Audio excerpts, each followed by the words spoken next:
Kan yang ketiga, wa rajulun qalbuhu mu'allakun fil masajid. Yaitu seorang yang hatinya rindu ke masjid. Mu'allak, hatinya kayaknya tergantung di masjid.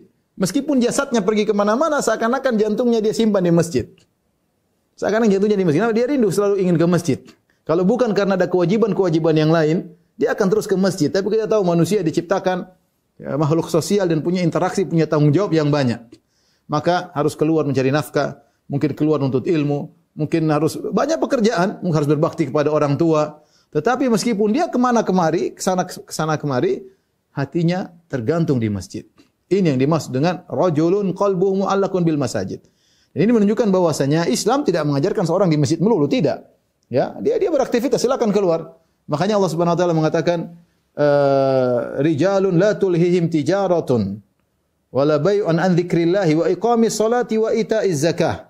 Allah memuji dalam surat An-Nur tentang sekelompok orang, kata Allah rijalun la tulhihim tijarah, yaitu orang-orang yang mereka berdagang, mereka berinteraksi, tetapi perdagangan tersebut dan interaksi tersebut, transaksi tersebut tidak membuat mereka lalai untuk salat. Inilah orang yang hebat.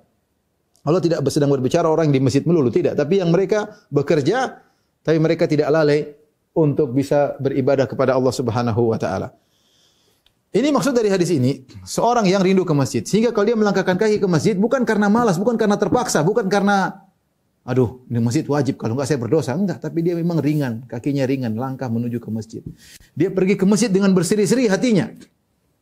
Bukan terpaksa. Aduh, seandainya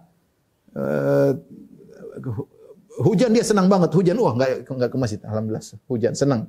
Ya, karena ada uzur tidak ke masjid. Bukan seperti itu, tapi dia memang rindu ke masjid. Ya, ingin ke masjid, hatinya selalu ingin ke masjid. Ya, kita bisa menilai diri kita. Kalau selama ini hati kita memang rindu ke masjid, solat kayaknya kurang sreg, kecuali ini bicara yang laki-laki, tentang laki-laki. Kalau solat rasanya kurang sreg kalau tidak di masjid, maka mudah-mudahan termasuk dari